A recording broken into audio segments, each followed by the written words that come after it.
అందరికి వచ్చినట్టు రాదు అర్జెంట్.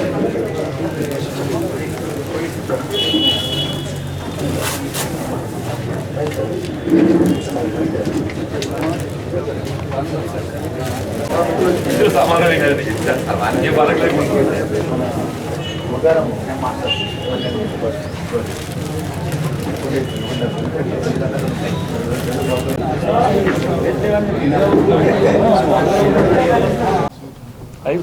గంగారెడ్డి సార్, ఓ గంగారెడ్డి సార్,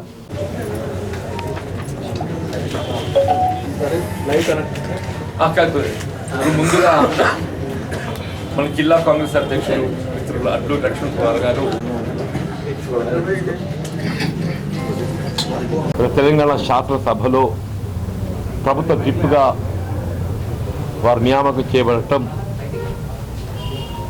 హర్షం వ్యక్తం చేస్తూ వారిని హృదయపూర్వకంగా అభినందిస్తూ వారు నూతనంగా చేపట్టినటువంటి బాధ్యతల్లో వారు సఫలీకృతులు కావాలని చెప్పని జిల్లా కాంగ్రెస్ అధ్యక్షుడిగా ఇంతవరకు ఏదైతే బాధ్యతలు నిర్వర్తించడం జరిగిందో భవిష్యత్తులో కూడా ముఖ్యంగా ఇటు జగిత్యాలకు సంబంధించే కానీ అటు కోట్ల నియోజకవర్గానికి సంబంధించే కానీ స్థానికంగా ఇంత సమస్యల పరిష్కారానికి మాకు తోడ్పడటంతో పాటుగా ప్రభుత్వ పరంగా కూడా వీళ్ళు జగిత్యాల నియోజకవర్గానికి సంబంధించినటువంటి ఒక ప్రభుత్వ కార్యక్రమాల అమల్లో అభివృద్ధిలో సంక్షేమ కార్యక్రమాలలో జగిత్యాల జిల్లాను రాష్ట్రంలోనే ఒక అగ్రగామిగా నిలిపే విధంగా వారు కృషి చేయాలి. దానికి మేము వారికి తోడుగా నిలవడంతో పాటుగా ప్రభుత్వం గౌరవ ముఖ్యమంత్రి గారు వారికి ఉంచినటువంటి ఒక బాధ్యతను విజయవంతంగా నిర్వహిస్తాడని చెప్పని నేను వారికి హృదయపూర్వకంగా నేను కానీ మా మిత్రుడు నరసింహరావు గారు కానీ వారికి అభినందనలు తెలియజేస్తున్నా. తెలంగాణ రాష్ట్రం ఏర్పడ్డ తదుపరి ఈ రాష్ట్రంలోని అంతర్భాగమైనటువంటి భద్రాద్రికి చెందినటువంటి ఒక 7 మండలాలతో పాటుగా solar power project, hydro power project వీళ్ళు ఆంధ్ర రాష్ట్రానికి అప్పగించబడే విధంగా కేంద్ర ప్రభుత్వం నిర్ణయం తీసుకోవటం, ఇలా రాష్ట్ర ప్రభుత్వం ఏదైతుందో దాన్ని నిలువరింపు చేయటం లోపల సఫలీకృతం కాకపోవటం నిజంగా దురదృష్టకరంగా పేర్కొంటున్నాను చెప్పండి. అంటే ఎందుకు ప్రత్యేకంగా చెప్పాల్సి వస్తుందని చెప్పంటే మేము అంటే మెడల్ వంచి తెలంగాణ సాధించామని చెప్పంటారా. తెలంగాణ రాష్ట్ర సమితి టీఆర్ఎస్ నాయకులు మాకేం మెహర్బానీ కాదు, మేము కేంద్రాన్ని ఏదైతుందో మేము మెడల్ వంచి తెలంగాణ తెచ్చినాం, ఇది మా గొప్పతనంగా చెప్పుకుంటారా. మరి అటువంటి ఒక ఉద్యమ నాయకులు ఏదైతున్నదో తెలంగాణ రాష్ట్రం ఏర్పడ్డ తదుపరి ఒక ముఖ్యమంత్రిగా రాష్ట్ర ప్రభుత్వ అధినేతగా నువ్వు తెలంగాణ హక్కులు పరిరక్షించలేకపోయినావు అని చెప్పంటే అది నీ అసమర్థతగా భావించాలనా, లేక నీకు తెలంగాణ పట్ల ఉండేటువంటి ఒక చిత్తశుద్ధిని మరి శంకించాలని చెప్పంటుంది. ఆనాడు ఏదైతుందో 17 మంది పార్లమెంట్ సభ్యులుంటే తెలంగాణలో టీఆర్ఎస్కి వెళ్ళి 11 మంది గెలిచిందా. నువ్వు 11 మంది పార్లమెంట్ సభ్యులు నీకు అప్పగిస్తే తెలంగాణ రాష్ట్రానికి అధినేతగా నువ్వు తెలంగాణ హక్కులు పరిరక్షిస్తావు అనే భావనతో నీకు ప్రభుత్వం ఏర్పాటు చేయడానికి అవకాశం కల్పిస్తే నువ్వేదైతుందో తెలంగాణ హక్కులు పరిరక్షించలేకపోవడంతో కానీ దీంతోనైనా ప్రజలు గ్రహించాలని చెప్పంటున్నా. తెలంగాణ రాష్ట్ర ఏర్పాటు గల కాంగ్రెస్ పార్టీ చిత్తశుద్ధికి నేను నిదర్శనంగా పేర్కొంటున్నాను చెప్పంటున్నా. నిజంగానే నువ్వు బీజేపీ ఏదైతుందో కాంగ్రెస్ తెలంగాణకు అన్యాయం చేస్తుంది, వివక్ష ప్రదర్శిస్తుంది. వాళ్ళ ఆలోచన విధానం మనకు తెలుసు. ఎందుకంటే బీజేపీ ఏదైతే ఆంధ్రపక్షపాతి, బీజేపీ అనేది ఆంధ్రపక్షపాతి. మరి అటువంటి ప్రభుత్వం ఎందుకు సమర్థించినవే గారు వాస్తవాలు గ్రహించాలని చెప్పంటున్నా. సీలియర్ పవర్ ప్రాజెక్ట్ హైడల్ ప్రాజెక్ట్, అది హైడల్ ప్రాజెక్ట్ అని చెప్పంటున్నా. పైసా పెట్టుబడి లేకుండా మనకు వచ్చేటువంటి ఒక ప్రాజెక్ట్ అని చెప్పంటున్నా. ఇప్పటికైనా వాస్తవంగా ఏదైతుందో సరే కొద్దిగా జాగ్రత్తగా మాట్లాడితే బాగుంటుంది చెప్పంటుండే మొన్న.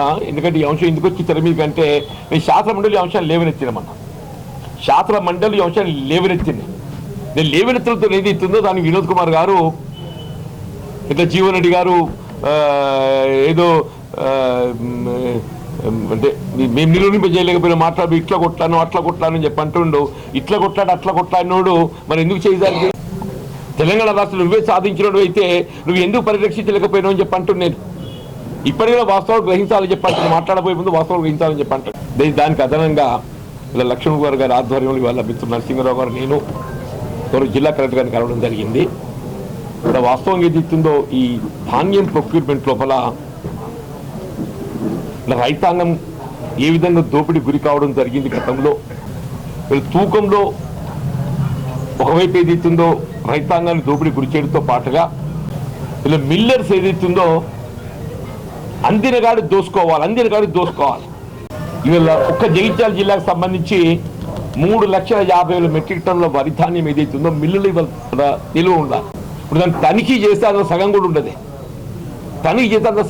చెప్పి అంటున్నా. మొత్తం మిల్లర్స్ అందరూ ఏదైతుందో ఈ మొత్తం సిఎంఆర్ కింద దాని బియ్యం మరాడిచ్చి మళ్ళీ దాన్ని ఎఫ్సిఐకి చెల్లింపు చేయాలనో మొత్తం అమ్మేసుకున్నారు కొడుకులు. మొత్తం అమ్మేసుకున్నారు అని చెప్పంటారు. దానికి కేవలం రికవరీ చేయడం సరిపోదు. వాళ్ళకి కింద చీటింగ్ కింద క్రిమినల్ కేసు నమోదు చేయాలంటున్నాం.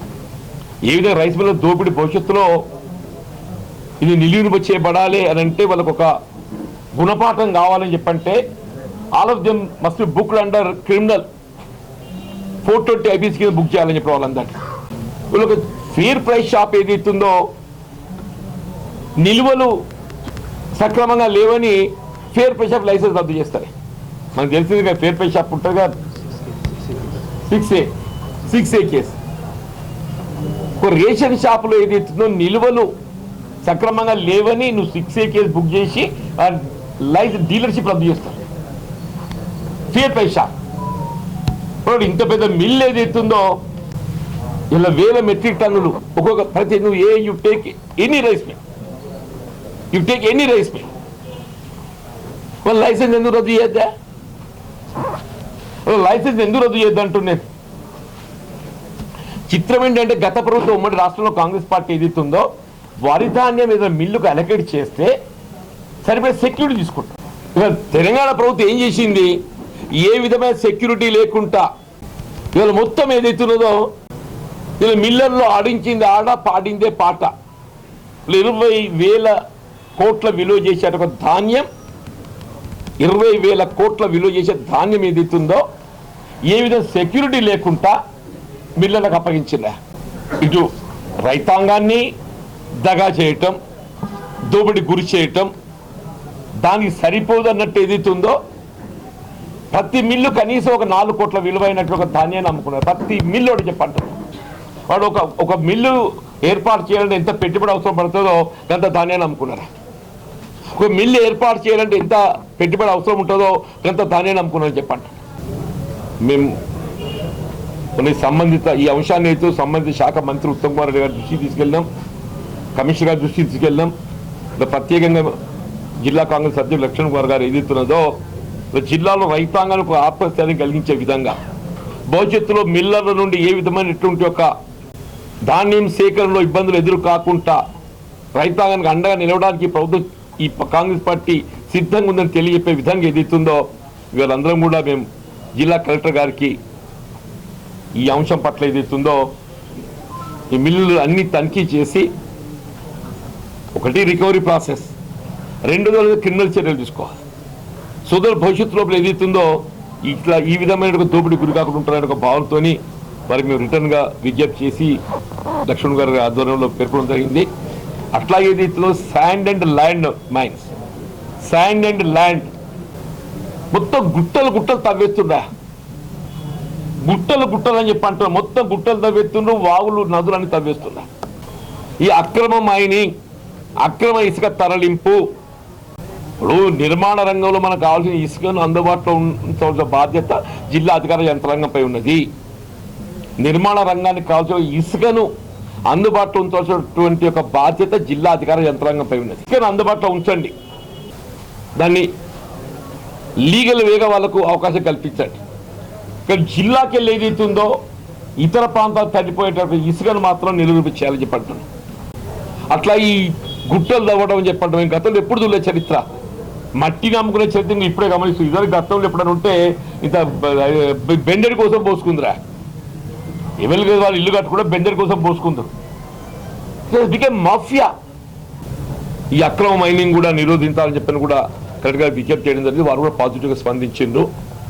తప్పకుండా ఈ అక్రమ మైనింగ్ పై చర్యలు తీసుకుంటామని చెప్పన్నారు. రైస్ మిల్లులపై తనిఖీ కూడా సత్వరంగా చేపట్టి ముమ్మరం చేసి మరి ఈ నిల్వలు లేని అంటే ఏవైతే తక్కువ వేరియేషన్స్ వస్తాయో వాళ్ళపై చట్టపరమైన చర్యలు తీసుకోవడం, రికవరీ ప్రాసెస్ అండ్ క్రిమినల్ చర్యలు కూడా మరి ఏ విధంగా మేము ఇనిషియేట్ చేయగలుగుతాం దాన్ని కూడా పరిశీలిస్తామని చెప్పని కూడా వారు పేర్కొన్నారు.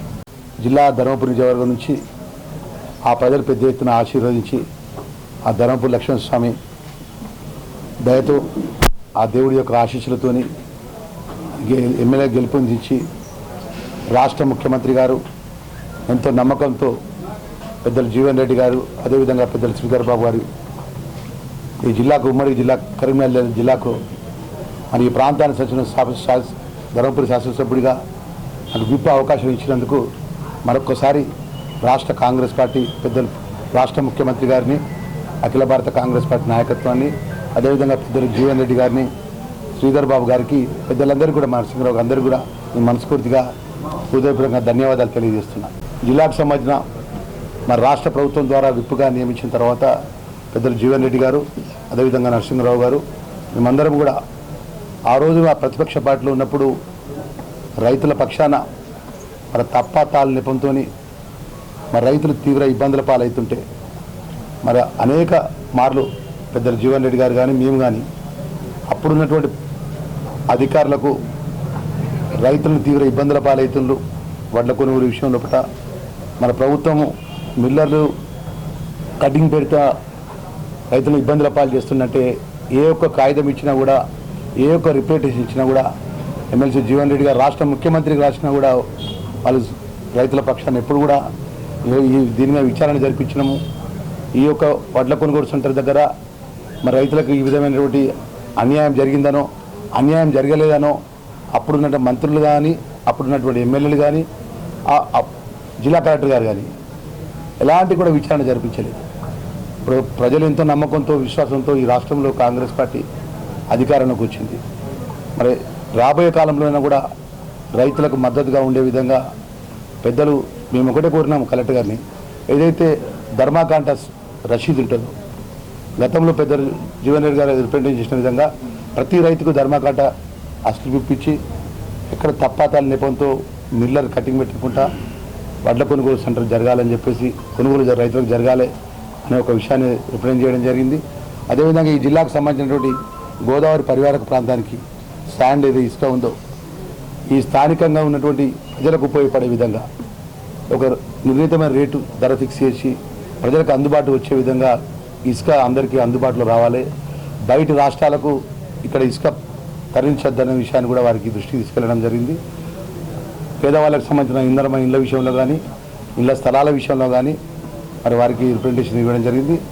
జిల్లాకు సంబంధించినటువంటి పెద్దలు జీవన్ రెడ్డి గారి ఆధ్వర్యంలో మేమందరము కాంగ్రెస్ పార్టీ పక్షాన ఎన్నికల ప్రచారంలో భాగంగా 6 గ్యారంటీ పథకాలు మేము ఏదైతే 100% అమలు చేస్తామన్న ఆ పథకాన్ని మన రాష్ట్ర ముఖ్యమంత్రి గారు మరి మొదలు 2 పథకాలు అమలు చేయడం జరిగింది. మరి దానిలో భాగంగా ఉచితంగా బస్సు సౌకర్యం మా సోదరిమణులు ఎక్కడికి వెళ్ళినా మీరు చూడండి, బస్ స్టాప్ల దగ్గర కానీ, బస్ స్టాండ్ల దగ్గర కానీ మా సోదరిమణులు, మా చెల్లెలు, అక్కలు, తల్లులంతా కూడా మరి ఆర్టీసీకి సంబంధించిన ఉచిత బస్సు సౌకర్యాన్ని వారికి ఎక్కడికి ప్రయాణం చేసినా కూడా రాష్ట్ర ప్రభుత్వం కాంగ్రెస్ పార్టీ ఇచ్చిన మాట అమలు చేసిందని యొక్క వారు ఆనందంగా వారు ఆ యొక్క బస్సు సౌకర్యం ఉపయోగించుకుంటున్నారు.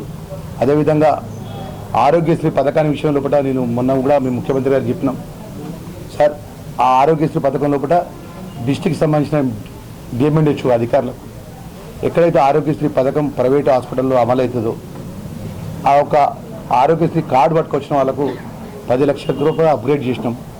అప్గ్రేడ్ చేసిన విధంగా మనకు అప్రూవల్ రావాలి అని 2 రోజులు 3 రోజులు ఆ పేషెంట్ను నిరీక్షణ ఎదురు చూడకుండా దయచేసి తక్షణమే ఆ ఆరోగ్యశ్రీ కార్డు చూపెట్టిన వెంటనే ఆ పేదవాళ్లకు ఆరోగ్యం అందే విధంగా ఆరోగ్యశ్రీ పథకాన్ని ఆ డస్క్ ఏదైతే ఉంటుందో వాళ్ళకు ఆదేశాలు జిల్లా కలెక్టర్ ద్వారా ఇవ్వాలని చెప్పేసి మేము ఎమ్మెల్యేలందరూ కూడా సీఎం గారు రిక్వెస్ట్ చేయడం అయింది, వారు కూడా చెప్పడం కూడా జరిగింది. మరి 2 పథకాలతోని రేపు 28వ తారీఖు రోజు మరి పెద్ద ఎత్తున గ్రామ సభల ద్వారా రాబోయే మిగిలిపోయినటువంటి 4 గ్యారంటీ పథకాలు, అదేవిధంగా మేనిఫెస్టోలో ఉన్నటువంటి పథకాలన్నీ కూడా ఈ జిల్లాకు సంబంధించినటువంటి మన పెద్ద దిగ్గుగా ఉన్నటువంటి మా పెద్దలు జీవన్ రెడ్డి గారు ఆధ్వర్యంలో పూట నేను కానీ అదేవిధంగా పెద్దలు నరసింహరావు గారు కానీ, అదే మా బెమ్లవాడ శాసనసభ్యులు మా ఆది శ్రీనివాస్ గారు కానీ, మా చొప్పదండి శాసనసభ్యులు మా సత్యం గారు కానీ అందరం కూడా ప్రజలకు అందుబాటు ఉండే విధంగా ప్రభుత్వ పథకాలు ప్రజల దగ్గర తీసుకెళ్లి గ్రామ సభల ద్వారా ఎవరైతే అర్హత ఉండే విధంగా అప్లికేషన్ తీసుకొని మరి రాష్ట్ర ప్రభుత్వ నిబంధనలకు అనుగుణంగా పేదవాళ్లకు ఆ పథకాలు అందే విధంగా మేమందరం కష్టపడి పనిచేస్తామనే విషయాన్ని కూడా తెలియజేసుకుంటూ మా ఇక్కడ ఉన్నటువంటి మా జగిత్యాల జిల్లా ప్రజలందరూ కూడా మరి ఓడినా గెలిచినా మీ మధ్యలో ఉన్న నన్ను పెద్ద ఎత్తున ఆశీర్వదించిళ్ళు. మరి ప్రభుత్వం పరంగా పెద్దలు నాకు పెద్దలు జీవన్ రెడ్డి గారు శ్రీధర్ బాబు గారి యొక్క సహకారంతో విప్పుగా వచ్చింది. ఆ రాష్ట్ర ముఖ్యమంత్రి గారి యొక్క ఏదైతే ఆ ముఖ్యమంత్రి గారు పదే వారు పదవి బాధ్యతలు తీసుకున్న కంచెలు అంటున్నారు, నేను ముఖ్యమంత్రి కాదు నేను సేవకుని అంటున్నాను. నేను కూడా కాంగ్రెస్ పార్టీ కార్యకర్తను ఈ స్థాయికి వచ్చిన పెద్దల యొక్క ఆశిస్తాను కాబట్టి నేను ఒక ఎమ్మెల్యేగా విప్పుగా కాదు మీ అందరికీ కూడా ఈ యొక్క జగిత్యాల జిల్లాకు సంబంధించిన ప్రజలందరికీ సేవకుడిగా 24 గంటలు అందుబాటులో ఉండి మీకు అందరికీ కూడా ప్రజల సంక్షేమ కార్యక్రమాలు కానీ ప్రభుత్వ పరంగా వచ్చిన పథకాల విషయంలో కానీ మరి ప్రతి పేదవాళ్ళకు అందే విధంగా మేము కష్టపడి పనిచేస్తామనే విషయాన్ని మరొకసారి ఈ యొక్క ప్రాంత ప్రజలకు అందరికీ తెలియజేసుకుంటాం. నమస్కారం. పెద్దలు శాసనమండలి సభ్యులు పెద్దలు జీవన్ రెడ్డి గారు, మరి లక్ష్మణ్ కుమార్ గారు ఎమ్మెల్యే ధర్మపురి విప్పు గారు, వారు ఈరోజు మేమందరం కలిసి జీవన్ రెడ్డి గారి లక్ష్మణ్ గారి ఆధ్వర్యంలో ఈరోజు కలెక్టర్ గారిని కలిసి ఈ జిల్లా సమస్యల మీద కూడా చర్చించడం జరిగింది. ముఖ్యంగా పెద్ద జీవన్ రెడ్డి గారు మొన్న శాసన మండలిలో మా ప్రాంతంలో ముఖ్యంగా కొరుట్లలో షుగర్ ఫ్యాక్టరీ సమస్య, ఆ షుగర్ ఫ్యాక్టరీ సమస్యను జీవన్ రెడ్డి గారు పలుసార్లు శాసన మండలిలో లేవనెత్తడం, మరి గతంలో రాహుల్ గాంధీ గారు ఎలక్షన్లో భాగంగా జగిత్యాలు వచ్చినప్పుడు జీవన్ రెడ్డి గారు వారు చెప్పిన దాన్ని ట్రాన్స్లేట్ చేసి కూడా మా ప్రభుత్వం వచ్చినాక 6 నెలల లోపల షుగర్ ఫ్యాక్టరీ తెరిపిస్తామని చెప్పడం జరిగింది. అది చాలా సంతోషకరం. అదేవిధంగా కూడా ముఖ్యమంత్రి గారు కూడా మొన్న ప్రస్తావన తీసుకురావడం అసెంబ్లీలో వారు కూడా చెప్పడం జరిగింది. మరి మా కొరుట్ల నియోజకవర్గ ప్రజలకు జగిత్యాల జిల్లా ప్రజలందరూ కూడా నేను మీ ద్వారా జీవన్ రెడ్డి గారికి, ముఖ్యమంత్రికి, మా విప్పు గారికి, లక్ష్మణ్ గారికి ధన్యవాదాలు తెలియజేస్తా ఉన్నా. ఎందుకంటే ఆ ప్రాంత ప్రజలందరూ కూడా గత 10 సంవత్సరాల నుంచి నడుస్తున్న షుగర్ ఫ్యాక్టరీని బంద్ చేసిన ఘనత టీఆర్ఎస్ పార్టీది. కాబట్టి మళ్ళీ కాంగ్రెస్ అధికారంలోకి వచ్చిన తర్వాతనే ఎన్నోసార్లు మేము జీవన్ రెడ్డి గారు, లక్ష్మణ్ గారు అక్కడికి బట్టి గారు ఉన్నప్పుడు వెళ్ళినాం. మరి మా ఇప్పుడు పిసిసి అధ్యక్షుని హోదాలో మరి ముత్యంపేటలో కూడా బస చేయడం జరిగింది. మరి వారు మాట కట్టుబడి మరి రాహుల్ గాంధీ గారు ముఖ్యంగా జగిత్యాల పెద్ద సభలో కూడా చెప్పడం జరిగింది. ఆ మాట కట్టుబడి నిల్చొని మరి ఇలా కాంగ్రెస్ పార్టీ చెప్పిన మాటలు కట్టుబడి ఉంటుందన్న విధంగా మరి 6 నెలల లోపల ఒక కమిటీ ద్వారా మరి జీవన్ రెడ్డి గారు చొరవ తీసుకొని కమిటీ వేస్తూ ఉన్నారు. ఆ కమిటీ వేసి ఆ నివేదిక ఇచ్చిన తర్వాత 6 నెలల్లో మరి ముత్తంపేట షుగర్ ఫ్యాక్టరీని ప్రారంభించే విధంగా, ఓపెన్ చేసే విధంగా చర్యలు ఈ రాష్ట్ర ప్రభుత్వం తీసుకుంటుంది. కాబట్టి నేను ముఖ్యమంత్రి గారికి, జీవన్ రెడ్డి గారికి, మా లక్ష్మణ్ గారికి కూడా మా కొరుట్ల నియోజకవర్గ ప్రజల ద్వారా నేను ధన్యవాదాలు తెలియజేస్తాను.